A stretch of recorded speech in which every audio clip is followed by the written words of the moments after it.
Bonsoir, bonjour. Comment allez-vous? Comment se passe le salon pour vous? Bien, j'espère. Ravi de vous accueillir aujourd'hui pour ce panel organisé par Maisons et Objets. Donc j'ai le plaisir en fait d'être ici aujourd'hui pour célébrer les 10 ans de la marque française Tipto, qui nous a concocté une initiative assez particulière cette année, une initiative créative et solidaire. Pour l'occasion, effectivement, Tipto a invité une sélection de designers à réinterpréter en fait la pièce emblématique de la marque Tipto, qui est le pied serre-joint. Le pied serre-joint, je l'ai bien prononcé. Une pièce qui est en fait devenue effectivement une icône un peu du design contemporain.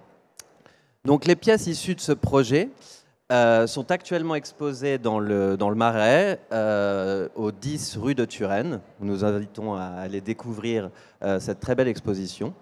Et ces pièces seront accessibles en vente aux enchères, dont les profits seront reversés à l'association Toi à moi, qui en fait soutient les personnes sans domicile fixe. Donc c'est une très belle initiative qui est à la fois créative, qui rassemble des designers formidables et qui en plus a un objectif solidaire, collaboratif, et ça c'est une très belle chose.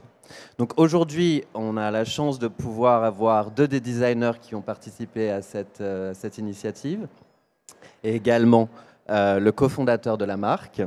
Alors, sans plus tarder, je dirais, je vais présenter donc Constance Guisset, qui est à ma droite,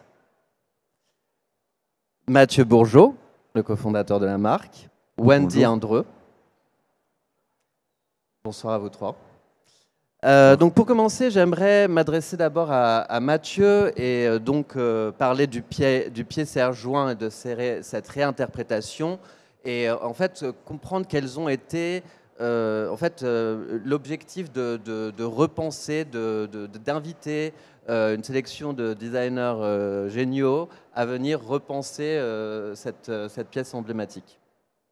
Bonsoir déjà, merci pour l'invitation. Donc en effet, les 10 ans, c'était une étape importante pour nous et on a travaillé 1 an sur ce projet pour qu'il voit le jour. Et on s'est vraiment posé la question après, comme l'histoire est partie de cet objet qui a été vendu, je crois, à peu près 500 000 exemplaires, donc qui est devenu vraiment un objet populaire et bon, iconique, c'est toujours un peu prétentieux, mais j'espère que ça l'est et que ça le sera. On s'est posé la question, est-ce qu'on veut encore une fois mettre en avant cet objet-là, ou comme ensuite on a fait un parcours de marque et il nous tient à cœur aussi à ne pas être que cet objet, on s'est dit est-ce qu'on continue à faire découvrir autre chose de Tipto que cet objet-là, parce qu'aujourd'hui c'est plus qu'1 tiers de nos ventes et il y a 2 autres tiers qui sont d'autres objets. Donc on a beaucoup hésité, on s'est dit non, il faut assumer les débuts de l'histoire, c'est aussi ces 10 ans, c'est aussi faire un hommage au début de l'histoire et à cet objet qui a eu un succès assez particulier, assez fort. Et donc on a choisi de demander à ces 10 personnalités créatives de réinterpréter cet objet-là. Et 10 ans, 10 designers, il y avait un côté très lisible du projet, donc on aimait bien cette idée-là. Puis après, les personnalités, on les a choisies pour que ce soit à la fois des gens, un peu une passerelle entre les 10 années passées et l'avenir. Donc il y a des gens avec qui on a déjà travaillé, des gens avec qui on est en train de travailler, des gens avec qui on aimerait bientôt travailler. Et puis d'univers tous très différents. Donc c'était vraiment un exercice plus créatif, pas de côté par rapport à ce qu'on fait d'habitude, qui est très sobre, fonctionnel, efficace. Et là, il y avait des pièces plus extravagantes et un mix d'univers très différents. C'était le but, quoi. Et le pied serre-joint, donc en fait, pour quelle raison en particulier cette pièce-là? Parce qu'on s'est dit, voilà, faut assumer l'histoire de Tipto, qui est quand même la notoriété de la marque, elle s'est quand même faite à travers cet objet-là. Et même si aujourd'hui, on a beaucoup d'autres pièces qui fonctionnent bien, on a fait le choix de vraiment De revenir aux C'était sources. l'occasion de repenser cet objet-là auquel on pense moins maintenant, parce qu'on est sorti de ce système-là et on dessine d'autres choses. Et on s'est dit là, et c'est marrant parce que je redécouvre, j'ai vu plein d'idées du coup qu'on n'a pas eues, et ça me donne envie de retravailler sur le concept, quoi. De voir ces 10 pièces toutes assez surprenantes et intelligentes. Et donc, j'imagine qu'il y a eu un brief qui a été donné à ces 10 designers qui ont participé à l'initiative. Donc, par exemple, Constance et Wendy, comment vous avez reçu ce brief? Et ça a été quoi un peu votre appréhension du brief? Alors, d'abord, j'étais ravie de le recevoir parce qu'un objet de design industriel, c'est une commande. Donc, c'est un échange avec un éditeur et ce n'est pas quelque chose qu'on fait tout seul. Et donc, je sais à quel point la confiance qu'on peut nous faire est importante. Et donc, effectivement, le brief consistait à revisiter ce pied serre-joint. C'est vrai que c'est pas facile à dire. C'est pas si facile. C'est pas si facile à dire. C'est comme Sushi Shop. Bref. Donc, à revisiter ce pied serre-joint qui est quand même assez iconique aujourd'hui, que moi j'ai eu la chance de prescrire dans des aménagements intérieurs, dont je trouve l'intelligence assez radicale. Et je me suis dit d'abord comment moi en tant que designer industriel je peux le modifier. Et donc le brief c'était assez libre en vérité, tout en conservant la technique, parce que je crois que j'ai fait quand même 2-3 tests et on m'a dit bon là quand même tu exagères un petit peu, donc je suis revenue à une forme un petit peu plus rationnelle on va dire. Mais donc je suis un petit peu allée dans l'irrationnel pour revenir au rationnel et reprendre la question comme un designer industriel. Mais il y avait une grande liberté de forme, avec tout de même ce respect de l'idée qu'à la fin, c'était vendu aux enchères. Donc quand même avec une notion, une forme de préciosité ou d'idée particulière à apporter dans le projet. Juste un mot avant de donner la parole à Wendy.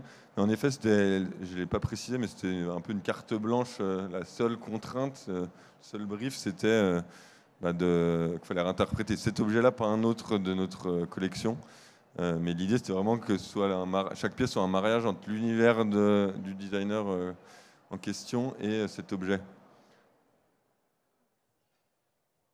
Alors, moi, quand j'ai reçu le brief, je me suis dit que cet objet pied serre-joint était déjà un objet finalement assez fini en lui-même, puisqu'il se suffisait, il était déjà tellement parfait en lui-même. Donc, c'était difficile aussi de se projeter au-delà de l'objet.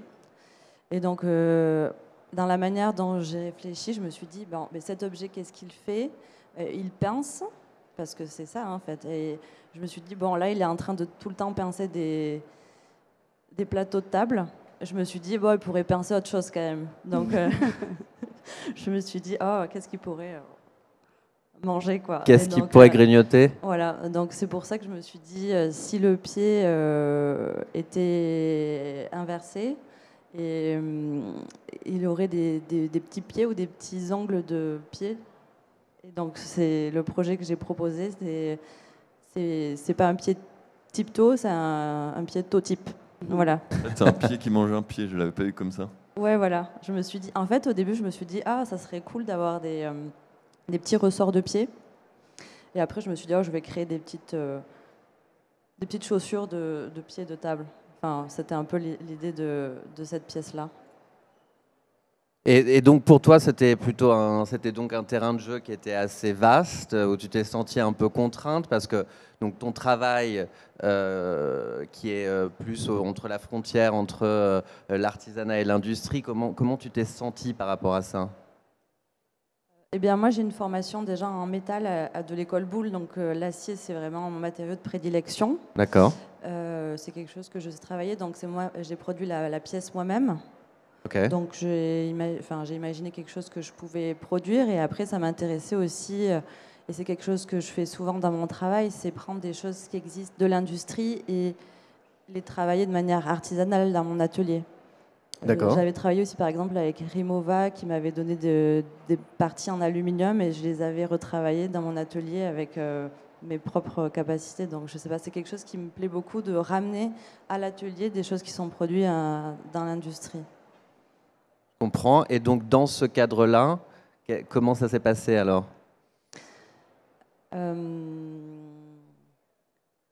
Tu as retravaillé le pied, tu as accueilli le pied, donc le métal, tu l'as justement, alors comme tu disais, tu as inversé, c'est devenu toe tip. Ouais, voilà, c'était juste l'idée de lui faire quelque chose de différent à ce pied-là et de lui donner une autre possibilité.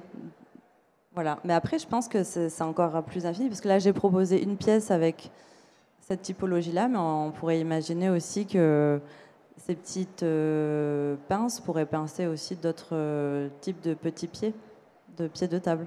Ouais. Donc je pense qu'on pourrait faire d'autres collabs. Ça t'inspire, Mathieu? Ouais, c'était marrant parce que Wendy, par exemple, elle a fait partie de ceux à qui on a fourni un nombre de pieds, le nombre de pieds demandé pour faire. Puis ensuite, elle a fait ses soudures, elle les a soudés à une autre pièce qu'elle a créée, elle, etc. D'autres les ont carrément avait un autre dessin comme Constance, donc là c'était vraiment une nouvelle forme qui sortait. Enfin, il y avait différents process, quoi. Il y en a qui ont créé une nouvelle forme inspirée du pied, et d'autres qui ont vraiment pris les pieds, qui les ont transformés. Donc il y a eu des processus créatifs hyper différents, c'était marrant. Et oui. C'est vrai que dans mon cas, et c'est intéressant qu'on soit ensemble là parce qu'on n'a pas la même démarche en termes de design. Dans mon cas, je ne fabrique pas moi-même, donc je dessine et je dessine pour des maisons d'édition industrielles.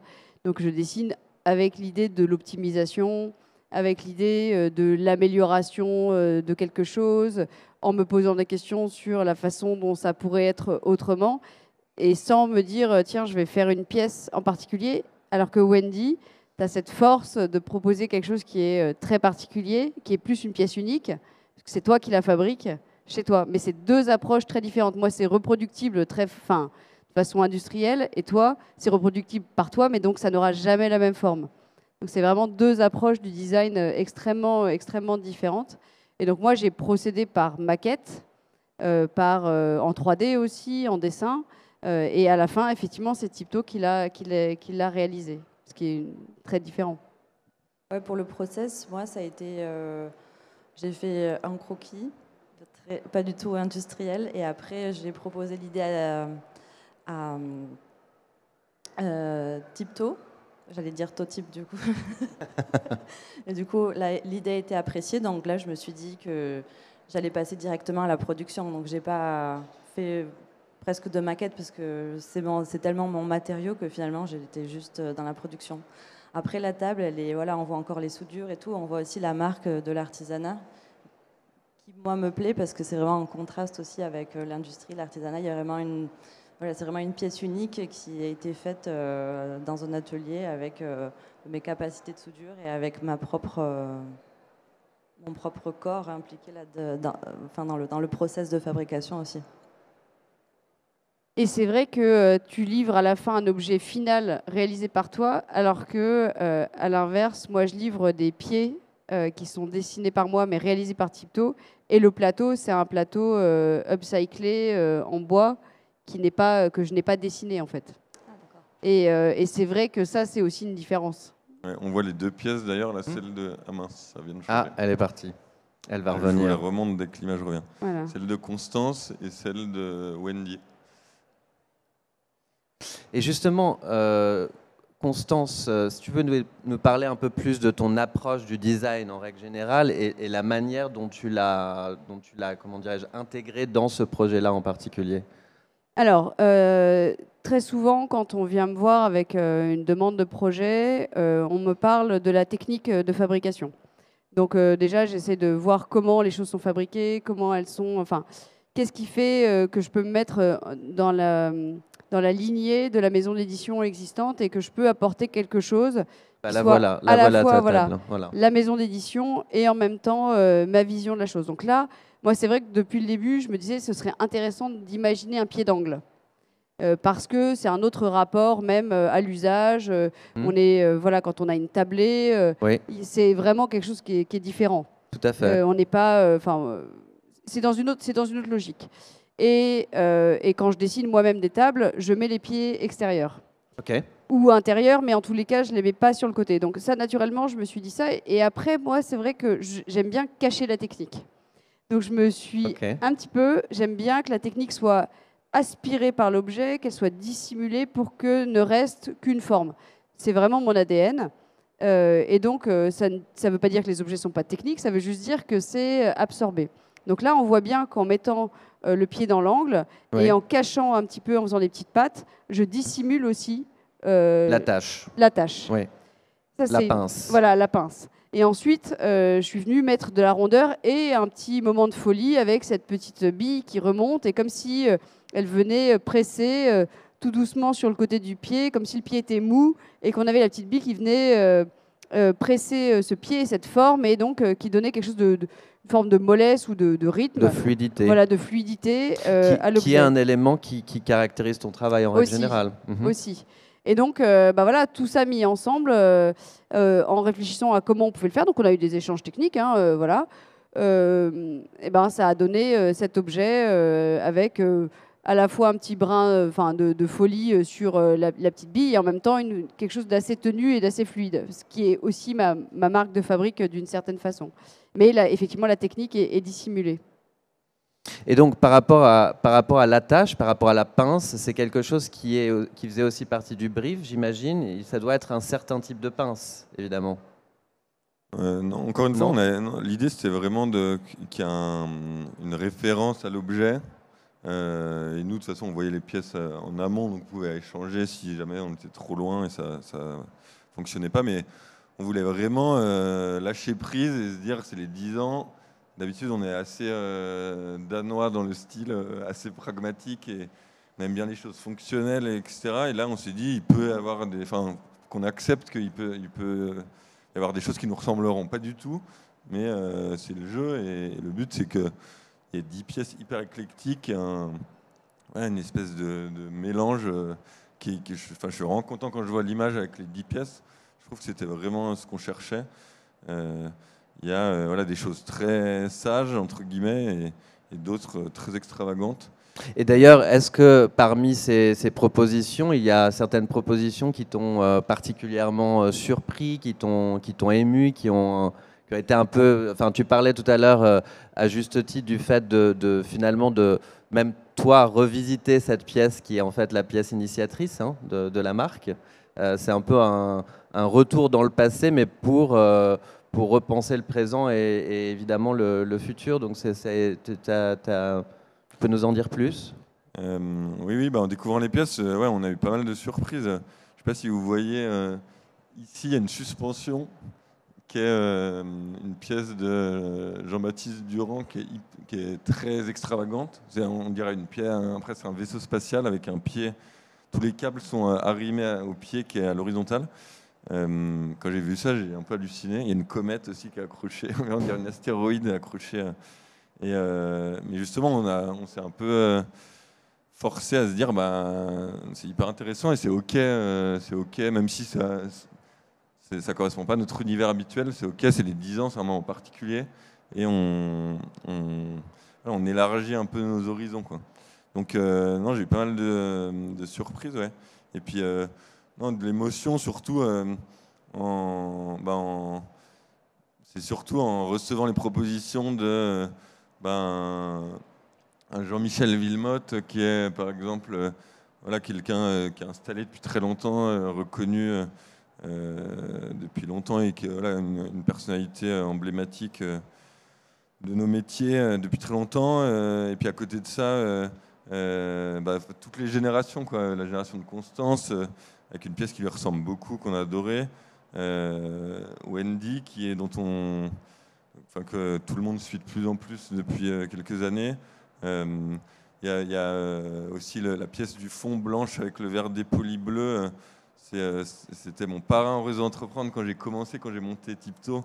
Rudy Guéner, qui au départ qui était un entrepreneur dans la restauration, qui a monté les Restos Paris-New York. Puis il faisait tellement chaque fois un exercice de style génial à chaque restaurant, il dessinait tout lui-même, qu'il s'est dit en fait je veux devenir designer, et il est en train d'exploser, et il a dessiné une pièce pour nous. Donc c'est aussi des bouts d'histoire de mon parcours entrepreneurial des 10 dernières années.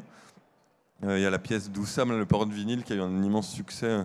Oussam et Meredith, c'est Cannes Design, c'est des copains éditeurs et designers. Donc Voilà, bref, il y a eu chaque pièce, c'est vraiment un bout d'histoire de Tipto, comme je disais, un bout d'histoire des années passées ou peut-être des années à venir. Et donc ça, c'était assez émouvant. Ouais. Et donc dans ce type d'initiative, finalement, en tant que designer, vous collaborez à un projet, d'autres designers font partie de cette initiative. Quel est votre sentiment par rapport au fait de faire partie de cette petite communauté? Est-ce que vous avez eu l'occasion, vous vous connaissez peut-être pour certains, vous avez eu l'occasion de vous rencontrer, de peut-être échanger, je ne sais pas. Comment ça se passe de ce point de vue-là? Écoutez, moi je connais pas mal de designers maintenant à Paris. Et là, effectivement, dans les 10, il y en a quelques-unes que je connais bien. Et ben, ça fait toujours plaisir de partager un projet commun et de voir aussi les approches de chacune sur la réinterprétation de ce pied serre-joint. Donc c'était assez excitant. Et moi, ce que je trouve toujours génial, c'est de voir la sélection de départ. Comment elle est pensée avec une forme d'équilibre, voilà, c'est comme si on était choisi pour nos différences et qu'à la fin, les différences se voyaient. Et on est toujours troublé quand on reçoit un brief. On pense toujours que tout le monde va faire la même chose parce qu'on se dit, on imagine sa propre pratique, etc. Et moi, avec le temps, j'ai remarqué que les cerveaux étaient quand même tous assez différents. Et qu'on produisait des choses vraiment qui n'avaient rien à voir, alors que finalement, on n'a pas exactement le même métier tous dans cette aventure, parce qu'on est déjà un peu déplacés par rapport à nos pratiques. Mais tout de même, on pourrait se dire qu'avec un pied aussi iconique, aussi fort que celui de Tipto, on allait, certains s'en emparent physiquement, d'autres par le dessin, mais qu'on allait avoir des communautés d'idées. Et pas du tout. Ouais. Et ça, c'est vrai que c'est assez génial, quoi. Oui. On voit bien qui fait son travail de designer dans la lignée de son travail de designer, qui reprend tout à zéro, qui fait juste une petite accroche. Je pense à Julien Renaud aussi, qui fait juste une petite accroche. Il est dans une forme d'épure. J'ai trouvé que Olympia aussi, elle avait fait un truc extraordinaire avec son petit pied. Je trouvais que vraiment, il y avait des propositions amusantes, sympathiques et enthousiasmantes. Je parle même pas de Wendy, j'ai trouvé trop bien sa proposition.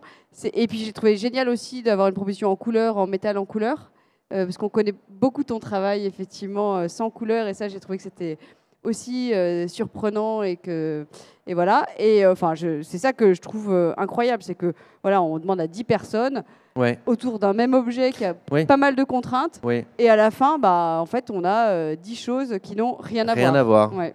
Oui, en plus dans un cadre superbe, c'est très beau à voir. Voilà, la scénographie faite par Elsa Lagunas, elle est super. Ouais. Vraiment, j'ai trouvé que c'était chouette.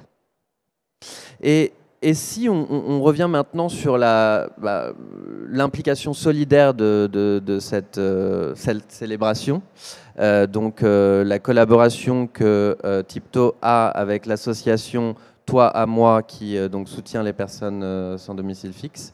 Est-ce que tu peux nous en dire un peu plus, Mathieu, peut-être là-dessus? En fait, que fait l'association et en fait, quelle est votre relation avec cette association? Alors oui, cette association, j'ai l'habitude de la présenter et j'aime bien le faire parce que je trouve que l'idée, elle est frappante et géniale. En gros, l'idée de départ, c'est on donne tous de temps en temps 1 euro à droite à gauche à des gens sans domicile fixe dans la rue. Et l'idée, c'est, et si en fait ces 2 euros qu'on donne tous les mois chacun, on promet à une association de les donner tous les mois pendant quelques années, sachant qu'on ne signe pas un contrat, mais en gros, ils demandent aux gens de s'engager. Et comme ça, l'idée, c'est si on a 1000 personnes qui font ça, on a 1000 fois 2 euros qui arrivent tous les mois. On peut aller voir une banque, lui demander un crédit, acheter un appartement. L'association, du coup, petit à petit, elle possède des appartements et maintenant, elle en a, je ne vais pas dire de bêtises, mais je pense entre 50 et 100. Et chaque appartement, comme elle les possède, il sert plusieurs fois des gens à redécoller de la rue pour reprendre, réintégrer. C'est un espace qui est mis à disposition pour un certain temps pour pouvoir ensuite trouver. En fait, ils approchent des gens qui sont dans la rue comme toujours, par des concours de circonstances et qui vivent dans la rue et qui ont envie d'en sortir et ils leur donnent des clés, t'es chez toi. Donc déjà, c'est hyper émouvant et voilà, donc il y a des histoires très très belles. Et ensuite, ils les accompagnent pour se reformer, se retrouver un métier, un emploi, etc. Et donc, nous, on s'était dit, voilà, on est une nouvelle génération de marques, on veut essayer d'avoir créer un projet entrepreneurial, un projet d'entreprise qui a du sens, non seulement avec nos fournisseurs, nos salariés, nos clients, mais aussi d'avoir un impact plus large environnementalement. On fait plein d'efforts, et puis socialement. Et on s'est dit, socialement, quel est le sens de ce qu'on fait ? En tant que fabricant de meubles, participer au relogement, ça nous semblait être la chose la plus logique. Et voilà, et Vincent, le copain avec qui je suis associé, on donnait tous les deux à titre individuel à cette association. Un jour, on s'est dit, très tôt dans le début de la marque, on s'est dit, il faudrait qu'on fasse aussi avec la boîte, qu'on les soutienne aussi avec la marque. Et donc maintenant, on meuble les appartements qu'ils achètent. D'accord. En bonne partie. Et puis, on fait des opérations chaque année, plusieurs fois par an, d'opérations commerciales où les fonds leur reviennent. Donc, on les aide aussi de manière financière. D'accord. Donc, en fait, on s'est dit, ça fait 10 ans qu'on les aide. Pour les 10 ans, on n'est pas là pour ces pièces uniques, on n'est pas là pour les vendre et gagner des sous dessus. C'est super de faire parler, comme on va parler pas mal de la marque à l'occasion des 10 ans, c'est pas mal de donner un peu de cette lumière à cette association qu'on adore et qu'on suit depuis longtemps. Vous suivez depuis combien de temps ? Je pense que c'est quasi 10 ans, on a dû commencer... quasi 10 ans, ok. Quand j'ai créé en 2015, en 2017, déjà on était donateur. Ouais, à mon avis, ça fait peut-être 8-9 ans. D'accord. Donc vous les aidez à la fois en meublant les lieux et en même temps du point de vue financier. Ouais. Ok. Donc c'est en fait une célébration de cette collaboration depuis le début, qui est une belle chose. Et ils font souvent leurs assemblées générales dans nos bureaux. Chaque fois qu'on peut, d'une manière ou d'une autre, on essaie de les aider. Ouais. Et quel impact ça a justement le design dans ce contexte-là, qui sont assez problématiques évidemment. Ça a quoi comme impact sur la vie des gens qui ont ces appartements ? En toute honnêteté, moi je me disais que c'était une goutte d'eau et que voilà, on essayait de contribuer modestement au projet, et les gens de l'association m'assurent que ça fait une grosse différence pour les gens accueillis dans ces appartements qui avant étaient équipés avec des budgets limités, donc souvent soit du Ikea, soit de la récup, et ils disent là quand ils ont des pièces bien faites, neuves ou quasi neuves, très colorées, etc. Apparemment, les gens accueillis leur disent je n'ai jamais eu de meubles comme ça, j'ai l'impression qu'on prend soin de moi. Et pour moi, c'est vraiment la définition du design. D'ailleurs, c'est l'attention aux autres, je pense, l'objet bien dessiné. Et du coup, je suis ravi chaque fois que j'entends ça. Apparemment, ça a contribué à soutenir leur morale aussi, parce qu'ils doivent repartir dans la vie, il faut s'accrocher, c'est pas facile. Donc. Qu'est-ce que tu en penses, Constance ? Alors, moi d'abord, je suis extrêmement sensible à ça parce que j'ai la chance aussi de travailler beaucoup avec Atelier Emmaüs, qui est un atelier d'upcycling et d'insertion. J'ai réalisé récemment, on a fait la boutique du Petit Palais et c'est eux qu'on a missionné en fait pour cette boutique. On s'est battu pour faire pas mal de projets ensemble, on a dessiné un bureau ensemble. Voilà. Là, on aperçoit sur le côté un bureau qui s'appelle le bureau karaoké, qui est vraiment pensé par rapport à leur technique de fabrication et leur gisement, c'est-à-dire qu'ils reçoivent des portes et des billes de bois, et en fait, ils peuvent les façonner, ils peuvent les replaquer. Et ça, ce bureau, ce sont toutes les tables de réunion, par exemple, qu'on met chez Van Cleef & Arpels, parce que je fais tous les bureaux de Van Cleef & Arpels dans le monde, et c'est ça que je mets. Donc, on arrive à faire un pont entre Atelier Emmaüs et Van Cleef & Arpels, parce que, effectivement, c'est bien fini, c'est bien fait, ils sont très forts en menuiserie. Et Van Cleef, ils sont contents aussi d'avoir ces pièces. On arrive à un prix qui est un prix de marché. Et ce que tu disais sur la fierté, en fait, de la chose bien faite quand elle arrive, la capacité à respecter une chose bien faite. Moi, Guillaume Poignon, qui a donc fondé l'atelier Emmaüs, me dit toujours... C'est par le beau et en faisant le beau que les gens se réinsèrent aussi. Ils ont cette fierté de faire des belles choses et ça les fait reprendre confiance en eux. Et donc là, le Petit Palais, j'ai ouvert il n'y a pas très longtemps, donc je l'ai même appelé hier, j'étais en visite de chantier. Je lui ai dit, écoute, c'est super, tu pourras dire aux équipes que c'est super. Il m'a dit, tu ne peux pas imaginer à quel point on s'est déchiré pour faire ce projet.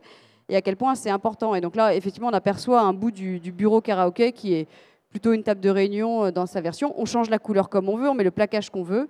Et ça va effectivement dans toutes les salles de réunion Van Cleef. Et désolé, mais pourquoi on s'est battu? Parce que j'ai essayé à un moment donné de les mettre dans un projet avec un distributeur et d'optimiser les prix au maximum pour que ça rentre dans le process. Moi, je suis un peu obsédée par les prix, en fait. Moi, je suis un designer industriel, donc j'ai des tableaux Excel, je sais combien chaque action coûte. Donc, j'étais sur les actions, je dis, on va essayer de réduire ça, peut-être que ça, tu peux le prendre ailleurs, ça, on peut faire comme ça, etc. Et à la fin, je pense qu'on était 30 € trop cher sur un objet, parce qu'on connaît le coefficient multiplicateur.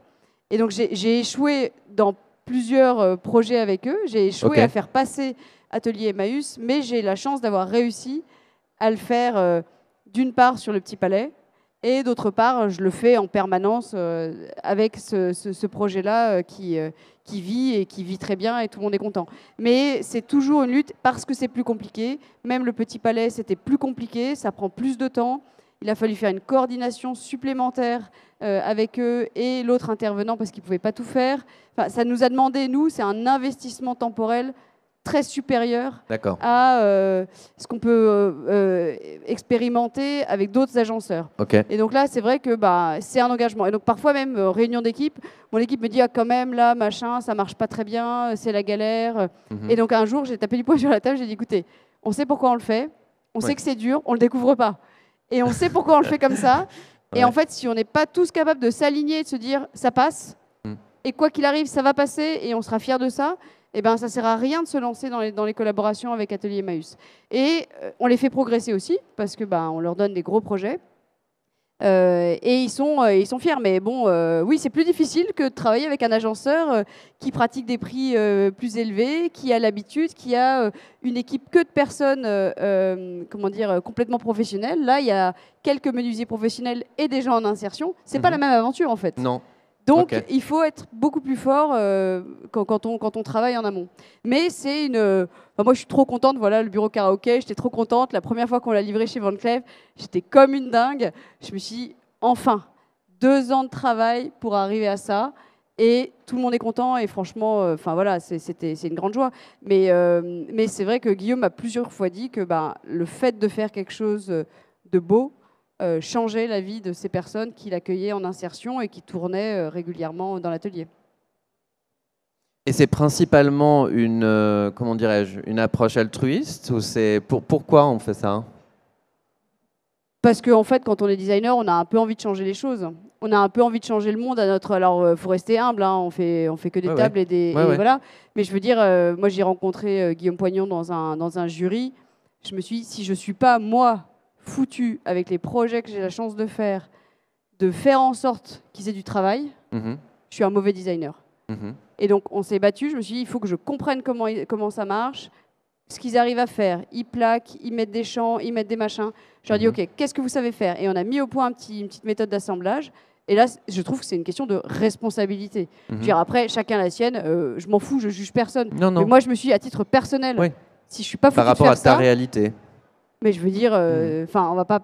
Voilà, parce que c'est quoi la réalité du marché? La réalité du marché, c'est qu'il y a quand même beaucoup de choses qui sont fabriquées très loin, à des prix pas très chers, et on est en concurrence. Voilà, on est en concurrence par des marques, et on est en concurrence avec ces gens-là. Quand on fait des bureaux, quand je fais des bureaux, oui, la table de réunion, moi, je suis là sur mon tableau Excel général et je dis, voilà, elle va coûter cher, machin.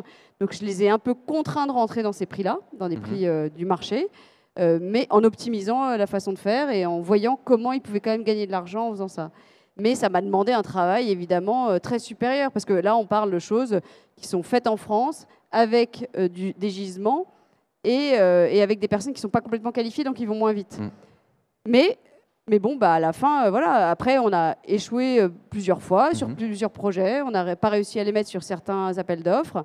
Et puis, il y a des moments où on y arrive et c'est une grande fierté. Mais je trouve que, en tout cas, moi, je trouve ça génial quand je vais là-bas et que je les vois et que, je me dis, ça marche, quoi. Et au-delà du côté financier, on a un impact aussi sur l'écosystème, d'une certaine manière. Parce que j'imagine que ça les aide à être mieux formés et par conséquent... Ah oui, ils ont progressé même en appel d'offres. Enfin, je veux dire, on a eu des discussions très sérieuses sur les appels d'offres, comment il fallait répondre, etc. Enfin, chaque collaboration de ce type les fait progresser aussi techniquement. Là, et moi, Guillaume m'a dit, il s'était arraché sur pas mal de trucs. Bon, non, et puis c'est l'écosystème. C'est quoi l'écosystème? C'est, je veux dire, là, typiquement, boutique du Petit Palais, 95% de réemploi. C'est beaucoup quand même.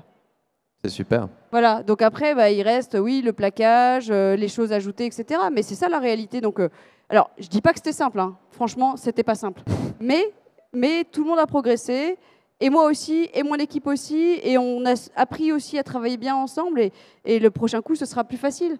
Mais si on fait pas cet effort-là au départ, bon, franchement, enfin, je veux dire, on rentre chez soi, quoi. Enfin, moi, c'est un peu comme ça que je le vois. Mais Ouais. et donc ça, c'est vrai que c'est une chance. Nous, on a la chance aussi de travailler sur des projets. Par exemple, là, on fait une aire d'autoroute en ce moment. C'est l'aire du Loiret. Et là, on travaille avec quelqu'un qui, lui, a 70% d'insertion, ce qui est énorme. C'est un maraîcher qui récupère une aire d'autoroute. Et l'aire d'autoroute va être achalandée uniquement avec des produits locaux. Et des produits faits par des gens qui sont justement donc, des produits de maraîchage, la boulangerie, il reprend le restaurant, etc. Et donc ça aussi, c'était quelque chose qui était assez compliqué, parce que vous imaginez ce que c'est qu'une aire d'autoroute. Une aire d'autoroute, c'est voilà, Vinci, Avia, enfin, je veux dire, c'est ça nos interlocuteurs. Et on fait des toilettes, hein. Enfin, je veux dire, une aire d'autoroute, vous y allez aussi pour aller aux toilettes, donc on fait des endroits extrêmement contraints, extrêmement difficiles, mais on le fait avec cette personne, c'est lui qui va reprendre l'aire d'autoroute. Et ça a des contraintes supplémentaires, mais quelle aventure, quoi. Ouais. Même moi, à titre personnel, parler un jour à Timothée Huc et parler le lendemain à Atelier Emmaüs et le surlendemain être à l'académie pour faire une épée d'académicien, je trouve ça génial, en fait. Et tout ça, c'est des ponts, c'est des liens qu'on fait les uns avec les autres, et c'est ça qui est important, en fait. Être designer, c'est adresser plein de sujets différents et essayer de refaire des petits liens un peu partout. Donc, je sais pas. Enfin, je trouve que je trouve ça hyper excitant. Je trouve ça très dur, mais hyper excitant. Wendy, par rapport aux 10 ans de Tipto et donc être invité à présenter cette pièce, pour toi, la dimension solidaire à la base avait aussi une importance. Comment tu t'es positionné par rapport à ça? Et moi, pour l'aspect solidaire, j'étais très contente de faire ce projet pour ce but-là, pour cette association. Et mais après, fondamentalement, dans la manière dont j'ai appréhendé le projet, le design, je hiérarchise pas vraiment si je travaille pour un client ou un autre client ou pour moi-même. Enfin, j'essaye toujours de faire des choses qui me semblent intéressantes. Après, dans l'idée de contextualisation, quand il y a une commande, j'aime beaucoup raconter l'histoire aussi peut-être de la personne qui me confie ses matériaux ou qui... aussi, par exemple, je fais une œuvre dans l'espace public, de parler de la région dans laquelle cette œuvre s'inscrit. Et comme ça, une sorte de familiarité aussi qui se crée entre l'utilisateur et l'objet. Voilà, donc voilà, moi aussi j'aime beaucoup mon métier de designer et j'adore aussi quand, par exemple, je fais beaucoup de tapisserie, qui est un objet qui n'a fondamentalement aucune fonction, vraiment pratique. Mais voilà, parfois je reçois des retours de personnes qui ont ces pièces et qui accrochent chez eux et en fait ça les rend très heureux, heureuses. Donc là, je me dis que j'ai fait mon job correctement. Participer à rendre le quotidien un peu meilleur. Mathieu, par rapport à ces 10 ans de Tipto, donc évidemment un moment quand même, un moment clé pour la marque. Qu'est-ce que tu aimerais que les gens retiennent de ce projet, cette collaboration de ces 10 designers, ces pièces uniques qui vont être disponibles en vente aux enchères? Pas mal de choses. Déjà, j'espère que ça aura aidé l'association et que les gens connaîtront un peu mieux de toi à moi. Ensuite, concernant Tipto, je pense que le message un peu qu'on a voulu faire passer, c'est rappeler qu'on était là depuis 10 ans, qu'on était des gens passionnés et sérieux et un peu montrer le cheminement et ce qu'on avait fait. Et puis, avec humilité, mais dire qu'on est là pour longtemps et qu'on est une marque qui, j'espère, va compter aussi dans l'avenir du design français européen. Et puis il y a peut-être aussi un message sur l'édition, parce que c'est vrai qu'on a eu cette particularité de tout dessiner en interne depuis le début. Et en fait, on a pour l'instant, en termes de notre collection d'objets, on a un canapé qui a été dessiné par Big Game, et sinon, c'est le seul projet pour l'instant qu'on a fait en édition. Et il y en a plusieurs en cours, mais c'est aussi voilà, dire à la communauté de designers français et européenne qu'on est maintenant aussi un éditeur, et donc il y a des belles choses à faire ensemble, et on l'a prouvé avec ces 10 pièces qui sont des pièces uniques, pour le coup, pas des pièces faites en série, mais peut-être certaines d'ailleurs seront faites en série. Ah. Ouais. On a eu pas mal de demandes dans ce sens, et donc voilà. Et donc, pour qu'on puisse garder un peu une image des pièces que vous avez créées pour l'occasion, Constance, si tu devais nous décrire assez rapidement ta pièce, comment la décrirais-tu? Je suis bleue, je suis un petit pied d'angle, et un petit rond, une paillette d'or vient se frotter à moi pour faire bouger les lignes. Très beau. Wendy? Moi, c'est la table Totype. Totype. Ouais. Mais je pense qu'on pourrait lui changer les chaussures de temps en temps, donc on pourrait peut-être, je sais pas, changer de, je sais pas, comme une garde-robe pour cette petite table. Moi, je vous propose peut-être d'ouvrir à l'audience potentielles questions que vous pourriez avoir. Si quelqu'un souhaite poser une question, n'hésitez pas à lever la main. Pas de questions. Quelle surprise. Moi, j'ai encore quelques questions. Pour Wendy et Constance, est-ce que le fait de repenser à un objet du quotidien comme le pied serre-joint, est-ce qu'il y aurait d'autres objets du quotidien que vous rêveriez de réimaginer? Bah tout. Non, mais sincèrement, enfin, je veux dire, il y a des choses qui sont déjà très bien faites et on est heureux de les avoir ainsi. Mais la création, c'est se poser la question de l'amélioration permanente. Oui. Par définition, quand on est créateur, on est insatisfait du monde qui existe. On a envie que les choses soient différentes. On a envie de transformer les choses.